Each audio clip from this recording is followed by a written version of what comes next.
All right, welcome back, everyone. We're going into another redux of some of the battles from the draft league that I am participating in.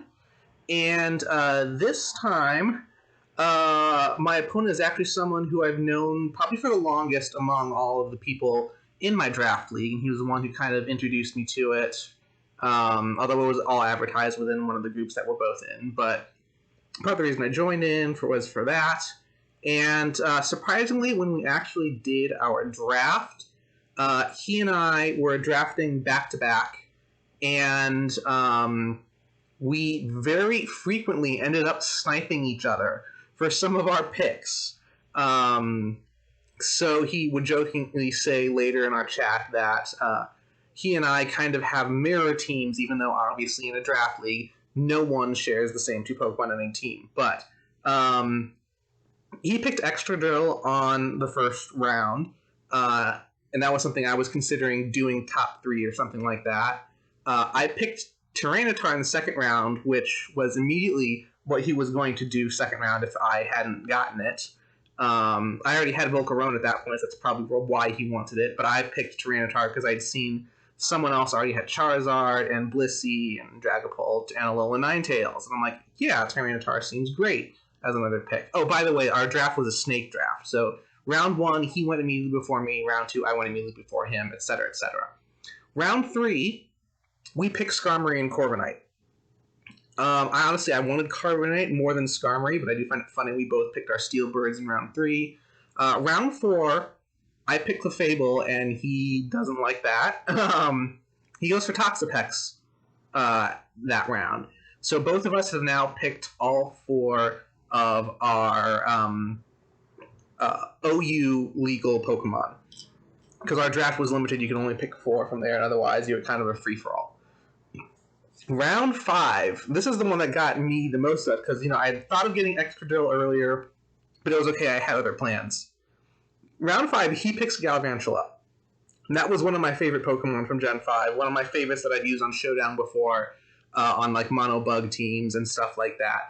And one of the only really good sticky web setters that was available. The other one was for Bombi, and someone else had picked that earlier in round 5. So all of a sudden now, I don't really have any good speed control on my team. And my team is generally slow. You've probably seen that in some of the other matches I've had. But at this point, I picked Rotom Wash. I almost picked Rotom Heat, but before the pick was finalized, I switched to Rotom Wash, and then the person right after me picked Rotom Heat. Let's see. And so, yeah, his team so far is Excadrill, Hippowdon, Skarmory, Toxapex, Galvantula. He finishes out his draft with Crocodile, Cragilly, Galarian Corsola, Reuniclus, and Hitmonlee. So that's the team that I'm looking at. Very, very well-balanced team. He's got speed control with Galvantula. If he wants, he's got rocks with, maybe Cradilly or some of the other Pokemon. Galarian Corsola is something that I've used in 1v1 and a very defensive capability for, because that thing with Eviolite and Sapsip and Will-O-Wisp and Amnesia or Arrest or whatever you want, amazing defensive Pokemon. And then let's see, Reuniclus is just generally pretty good. Hitmonlee, surprisingly versatile, and something I had been considering for the draft, but I had gone with Conkeldurr instead as my fighting type. But I know I've seen on Showdown before a really fun strategy with Hitmonlee is Curse Herb, so that you get the attack boost, the defense boost, your speed goes down, but then the herb heals the speed, and then Unburden doubles your speed. So you've got if you can set that up with Hitmonlee, get that curse done safely early on, you have a really good strategy there. And I think I had mentioned that to kind of our whole group before the draft happened, so I don't know if that was on my friend's mind when he picked Hitmonlee as his last pick. But overall, again, he has a very balanced team, similar to mine. And yeah, later on we mentioned that just because we were all on that same wavelength during the draft, that this was our mirror match. So let's go in then, and I'll show you my build for what I had for his team. Now again, he's got a fair amount of entry hazard potential, so you'll notice on my team both Corviknight and Rotom Wash have defog. Um, I've also got my mascot Volcarona up here up top with Quiver Dance, Fiery Dance, Bug Buzz, and Roost. I picked Roost as the fourth move this time because I didn't necessarily think that anything he could throw at me would benefit from like Giga Drain or Psychic, with the potential exception of Toxapex. Um, Toxapex I definitely would want Psychic for, but any other Pokemon, if I was going to stick in and attack, either Fiery Dance or Bug Buzz is the good option. So I kept this bulky build for my Volcarona, which you've seen in some of my other matches. And then yeah, otherwise Quiver Dance, Roost, and my 2-stab. The Corviknight's pretty typical with the leftovers. Oh, right, items. Volcarona, I use heavy-duty boots here. Again, worried about Stealth Rock and the sticky webs. The other option that I've thought of for Volcarona, I think I used in one of my other matches, was Lumberry. Because for setup sweepers, having the Lumberry there is usually pretty good. But I decided to go with heavy-duty boots because I'm scared of entry hazards right now. Corviknight, pretty basic build there. Rotom Wash, even though it's got the defog and the Will-O-Wisps, I went with the more offensive build. And I have Leaky Berry here instead of the Wide Lens that I've used before, again, just try to give Rotom Wash some longevity. Because this one is not a bulky Rotom Wash, it's a more offensive one. Excuse me. Alright, Amoonguss here. Black Sludge and Regenerator, pretty typical with, again, another bulky build. Could have used Rocky Helmet, but I do kind of like the Black Sludge a bit better.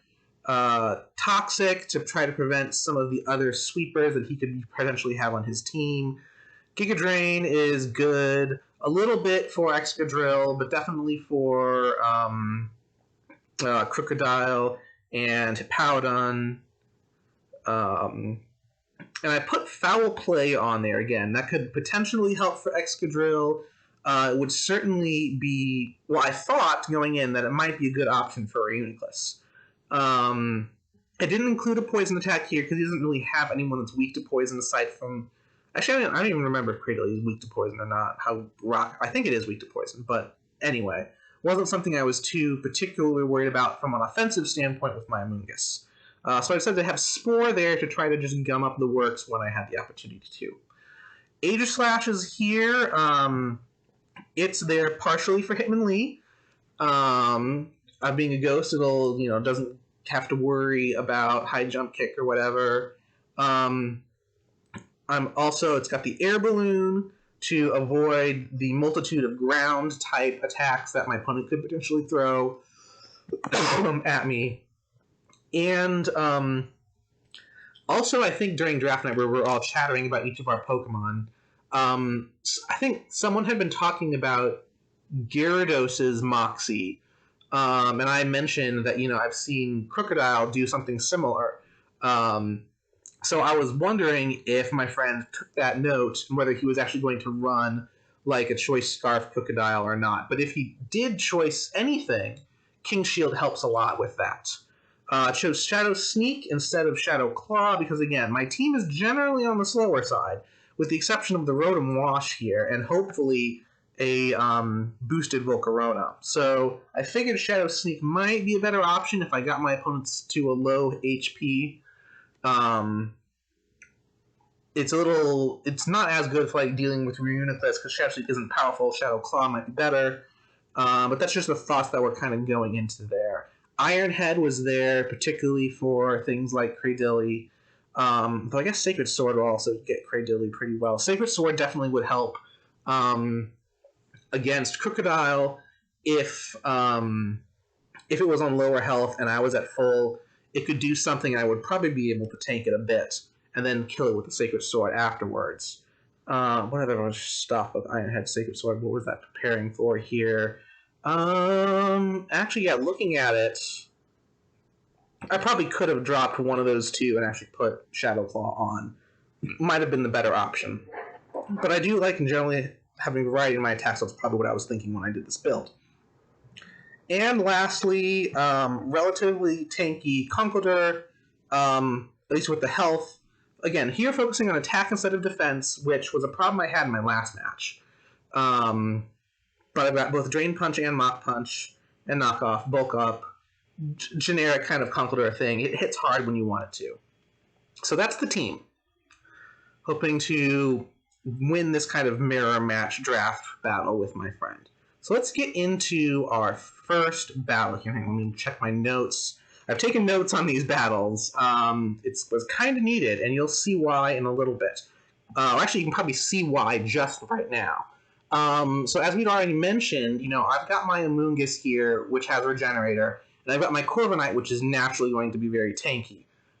He's got both Toxapex and Reuniclus here. Both of them have Regenerator.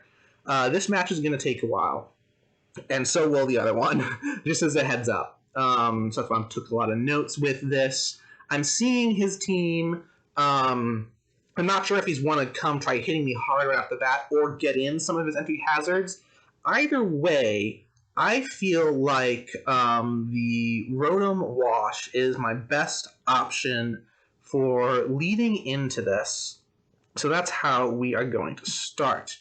I send out Rotom Wash. He has that Galvantula. So I'm anticipating a Sticky Web or maybe a Giga Drain. Sticky Web comes in. I try to hit with Hydro Pump, but I don't have Wide Lens this time, and Hydro Pump misses. He puts the Volt Switch in, does a fair amount of damage, brings out Toxapex, because Toxapex will take Hydro Pump pretty well, but I use the opportunity to defog instead, and I'm already going quicker than I thought. So let's see. Next up, where are my notes?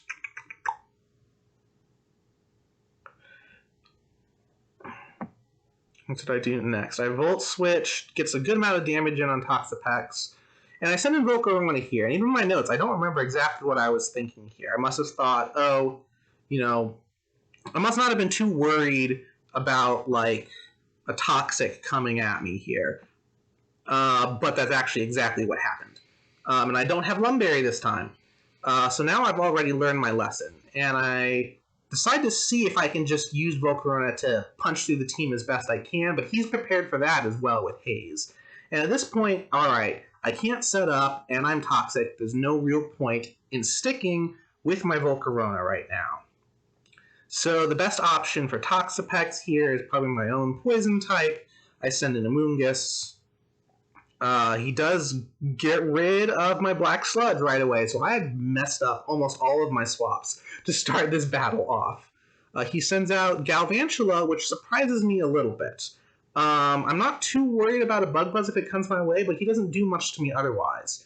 He sends in the Sticky Web, which I'm honestly not too worried about, because again, I've got Volcarona with the heavy-duty boots, as well as two people who are ungrounded and have Defog. So again, I'm not too worried about that at the moment. And I think what I do next is just go in with another Giga Train here to get more damage off. Because, yeah, I'm not scared of Volt Switch. And I can't use Spore on something that's already toxic. So I do this. Oh, I anticipate... that's right, yeah. Anticipate the Reuniclus and use the Foul Play just to see what it does. 28%, more than a quarter, but not a ton. And I don't want to get a Psychic attack to the face. So right up next is you'll start seeing one of the core battles, or core conflicts in all these battles, is my opponent trying to deal with my Corviknight. Now, looking at his team right now, and knowing that my Corviknight is very heavily defensively invested, there's not too much of a threat on his team for Corviknight aside from the Galvantula. I've already seen Volt Switch. It may have Thunder, I don't know, but that would be the only real problem with Corviknight. Real problem that I could have with how he deals with Corviknight. That's the best way to put it. Now, next up, I think that I'm just going to... I'm not too worried about Reuniclus here, so I decided to go for a Defog next. Try to make sure I'm set up for anything else that I might want to do later. He does send in Galvantula. And right now, this is where I actually gamble a little bit. if I recall correctly. Check the notes. I'm guessing since the only threat he has to my Galvalantia, or only threat to my Corviknight is his Galvalantia, I'm guessing he expects me to switch here. So I'm going to actually use this opportunity. So because he's expecting to switch, I think he's going to use Sticky Web yet. So I use the opportunity here to try to get in damage with a Brave Bird. And I'm correct that he does not use Volt Switch, but he uses Thunder Wave and gets me paralyzed. I do end up getting the KO off of this, but now I have a paralyzed bird, which isn't too bad because, again, I'm already a slower team, but this could obviously mess up some of my plays if I'm paralyzed when I need to be roosting, or something to that effect. Let's see. And he's going to try to take advantage of the paralysis now. He sends in Hitmonlee and starts coming at me with Rock Slide, going for the Paraflinch, but it doesn't work for him, and I get my second kill of the night, which, again, surprised me after I got rid of Galvantula, because I see a really well-balanced team here. I'm worried I'm not going to do well, especially with my setup sweeper Toxic, and he has a great way to deal with it. Because, again, Corviknight is not all that. It's defensively invested, not offensively invested. So I'm not anticipating Corviknight to do a lot of kills. Of course, now it's already gotten 2, which is kind of nice. Let's see here. So in what he sends out next, another offensive presence for him. He's going to try to come in, deal with my Knight. Knockoff is always a good move, but it gives me the chance to get in Roost. Again, I'm fully defensively invested, so I'm not going to take much damage. He sends out Reuniclus again, probably in anticipation of that body press. Actually, no, I take that back. Since he already used Knockoff and got rid of my item, Knockoff would have been weaker. That's why he switched there. So his Reuniclus now has Focus Blast, and it moves faster than me. It does a good chunk of damage. I do a good chunk in return with Brave Bird, but I don't want to get hit with another Focus Blast. Especially in case I get paralyzed on the turn, or if the Focus Blast crits, or if the damage roll was just weak. Because you can see here it was 34 damage to me, and I only have 40% health left. I'm kind of scared of that, so I anticipate another Focus Splash, sending out my Aegislash, and that's exactly what happens here. Hang on, let me check my notes.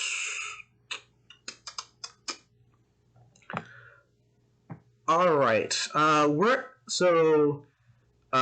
let's see, play one more turn here, because I think he swaps. Yes, he goes in the Toxapex, and Aegislash isn't able to do much against Toxapex.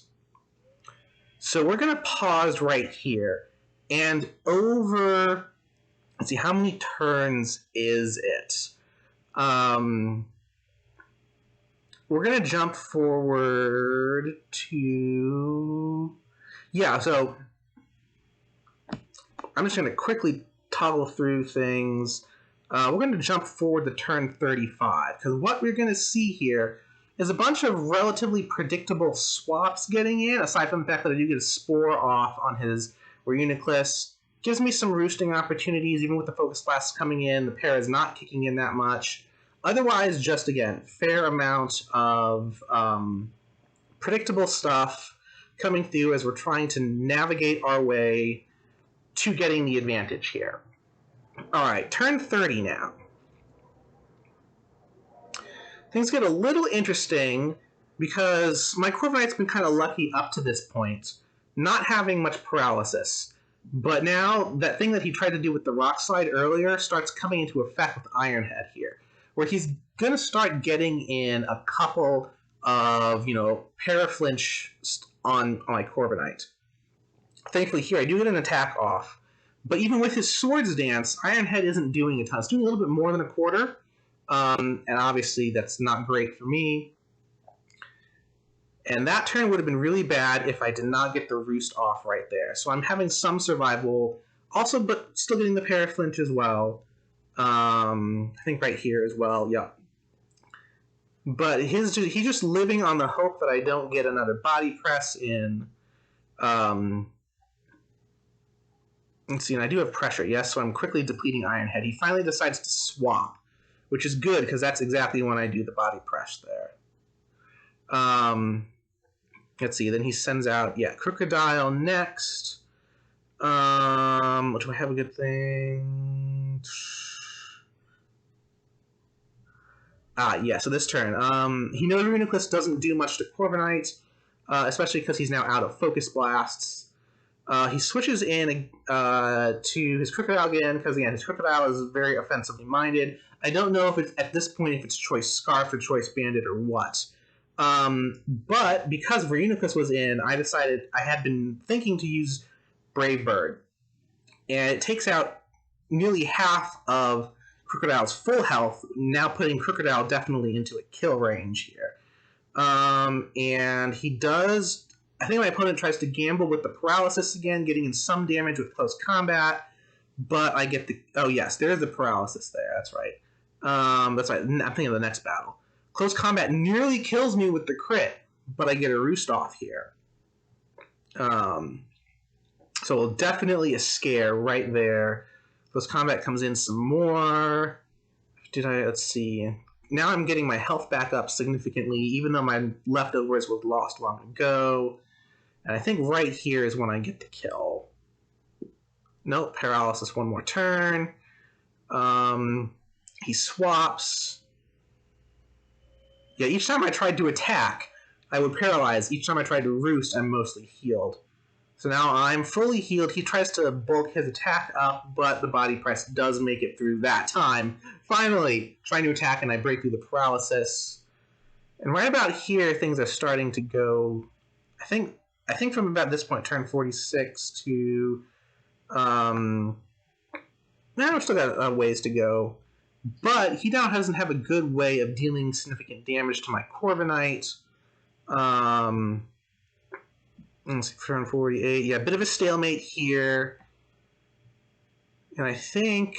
Let's see, I'm going to get another Roost off. And at some point here in the coming turn, I think I'm going to get more damage in on his Reuniclus with the Brave Bird. Yes. So right now, I'm anticipating he swaps out his Reuniclus. Now, whether I use Brave Bird or Body Press, it's going to kill Crocodile and would not kill Toxapex. So I think at this point, it would have been better for him to send out Toxapex. But he sends in Crocodile, and it gets killed. Now, at this point in the game, he still has both of his Regenerators left. So it's certainly possible for him to basically do Regenerator spam on me, because I'm doing less than 50% on each hit. I'm also paralyzed, so I'm not going to necessarily be able to get stuff off as well. But overall, from this point out, yeah, he's already saying GG. So yeah, Bravebird comes in, kills there, and now he no longer has his Regenerator core to really work with. I'm not entirely sure why he didn't try to play it out longer and wait for an openings from Paralysis. But at the same time, neither of his remaining Pokemon were able to damage Corviknight much anyway, so playing with Regenerator would have probably just lengthened the game even more than it has. And so for these last few turns, you're just basically going to see me, I think, just coming in, a couple of Roosts, getting the Brave Birds when I can, and there's the game. So this was obviously a very long battle, 62 turns, lots of back and forth positioning, and this honestly isn't... This is not the kind of playstyle I had used in some of my previous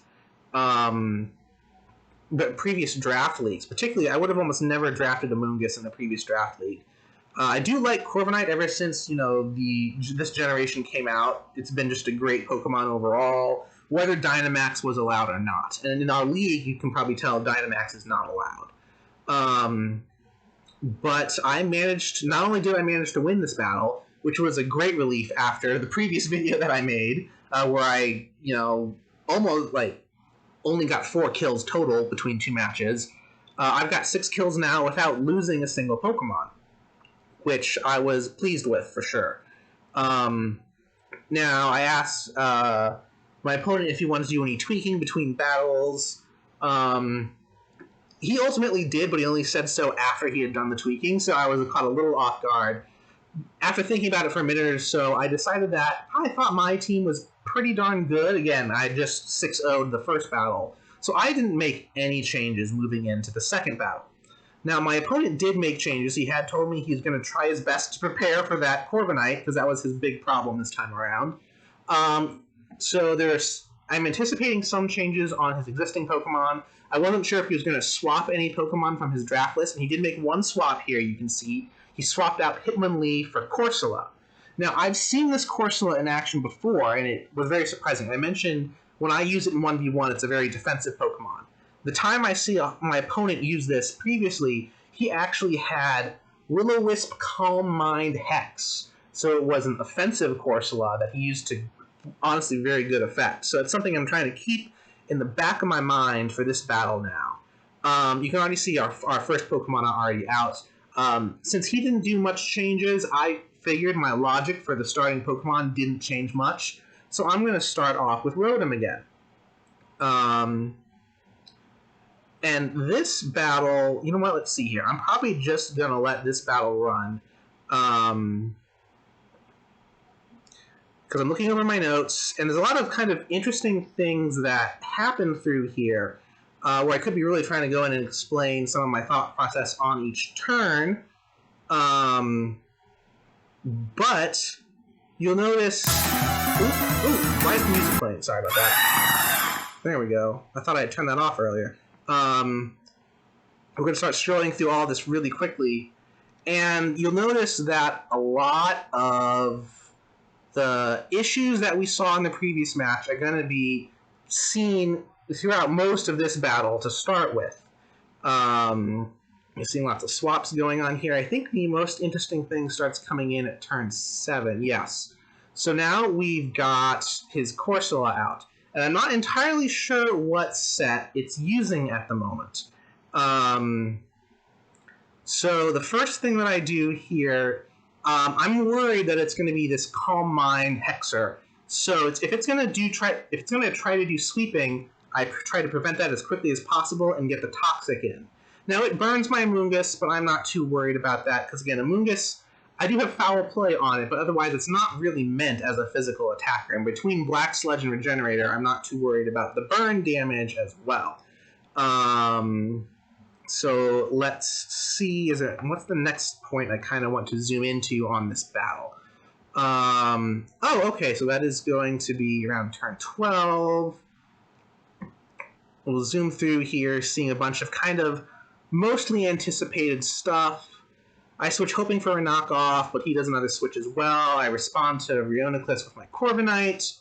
Galvantula comes in, assumingly to try to get some electric attacks in, but Brave Bird is my best option against Rheoniclus, so I take a massive chunk out. Of course, I don't want to get hit with a Volt Switch or a Thunder, so I swap, and this will eventually lead to Rheoniclus again. And I'll send out Corviknight again. He's going to start coming in. He does use Side Shock there because of Amoonguss. And I use Roost, but this time I'm not paralyzed like I was before. So my Roost is now going before Focus Blast instead of after, and it takes out a massive chunk of damage.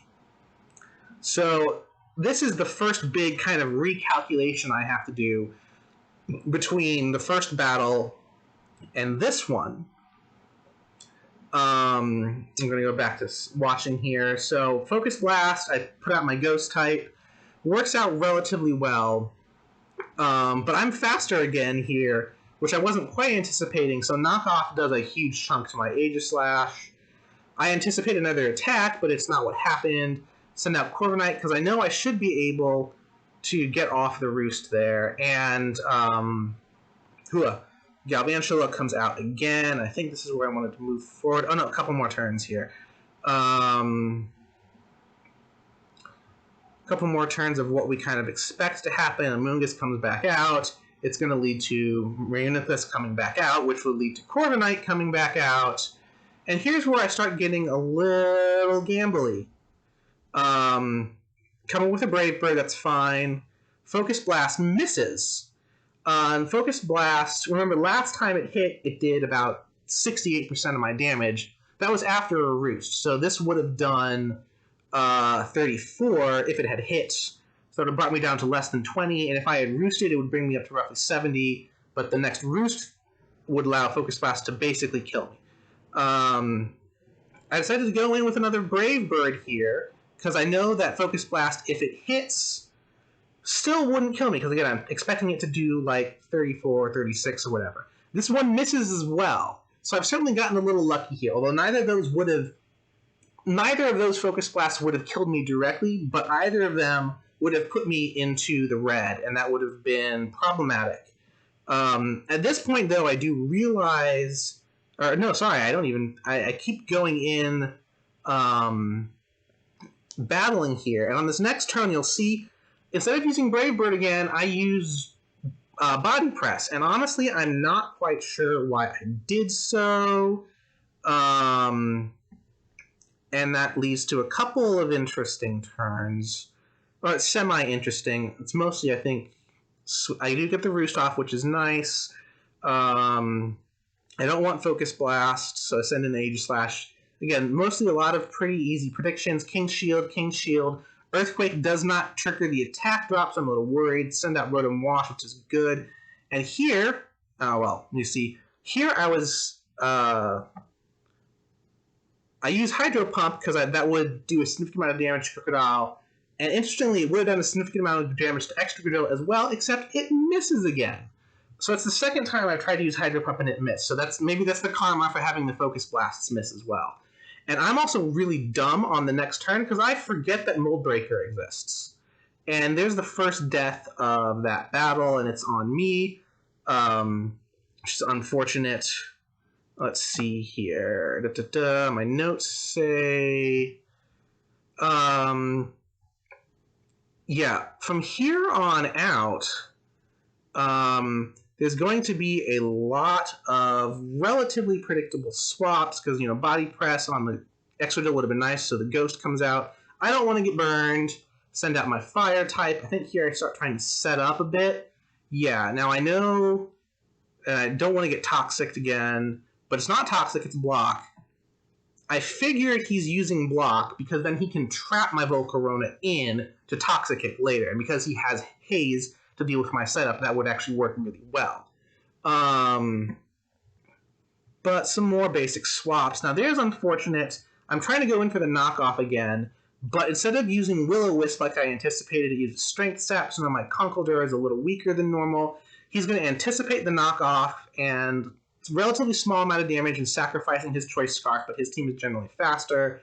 I don't want to get hit. I'm not defensively invested, so I send out Amoonguss. He doesn't want the Giga Drain to the face. And yeah, Corviknight into Reuniclus. We're on turn 40 right now, I think. Yeah, so right out here, instead of actually cycling through everything that we're going to see, I'm going to jump us forward, because we're just seeing a bunch of continuing turns similar.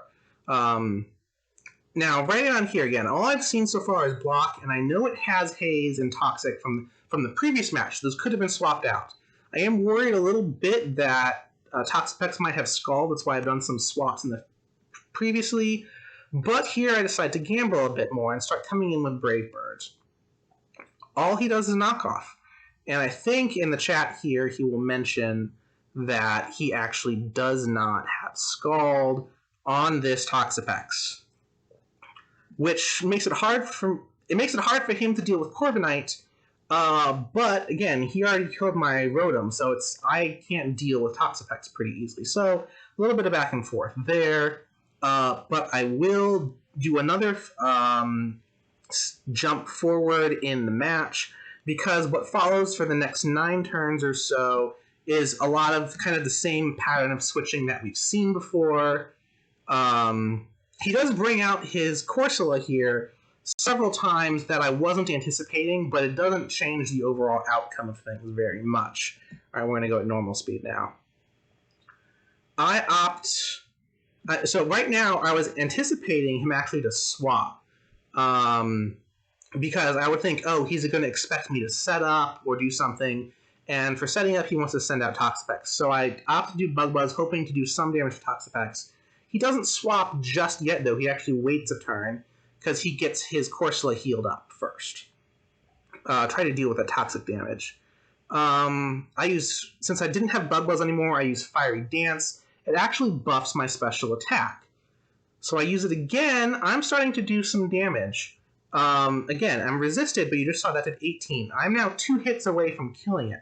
So if it wants to use, Toxic or Scald or Knockoff or whatever, he's risking really getting close to his Toxapex's health.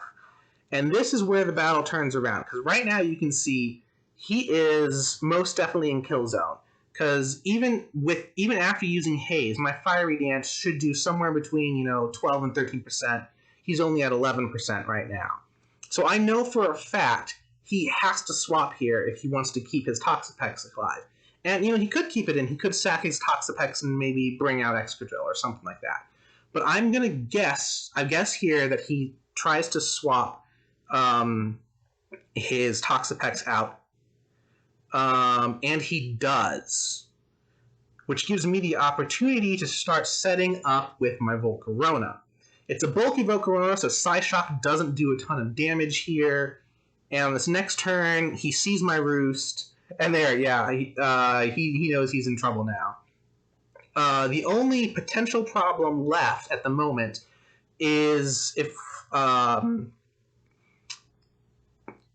lose an attack to this cursed body, and I do lose Bug Buzz there, but that's okay because Fiery Dance is the better option for the entire rest of the team. Bug Buzz is only best against Reuniclus, which is why I used it that turn, but I'm so far set up now it doesn't really matter, and my Volcarona just ends up sweeping the rest of his team.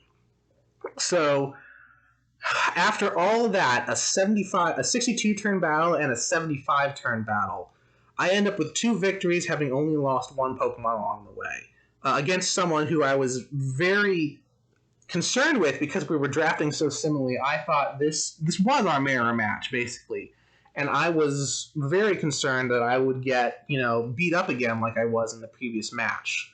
Thankfully, I was able to find a few openings here, and both of us experienced a couple of misses at important points. But yeah, I was able to find a couple of those moments to break through and ultimately come out on the positive side of both of these battles. So I'm very happy with that. Very respectful of my opponent here. These were amazing battles, honestly. I'm biased because not only was I participating, but I won them. But I think these are probably 2 of the most kind of traditional 1v1 single battles that you can get, just exemplary in terms of, what sort of tactical swapping can be in 1v1, and really how to get through that. Particularly, I'm glad I managed my entry hazards. He only brought Sticky Web, and so that actually probably was one thing that helped me out a lot, because even though my Volcarona had the heavy-duty boots and it wouldn't be worried about Stealth Rock, I lost those heavy-duty boots at least once to Knockoff, and Stealth Rock would also do damage to my Defoggers when Sticky Web and Spikes wouldn't. So I think that was maybe one choice that could have helped my opponent a little bit more here. Obviously, I'm glad I ended up winning and that wasn't an issue. But yeah, I really enjoyed these 2 battles. I have done another battle in my league since then.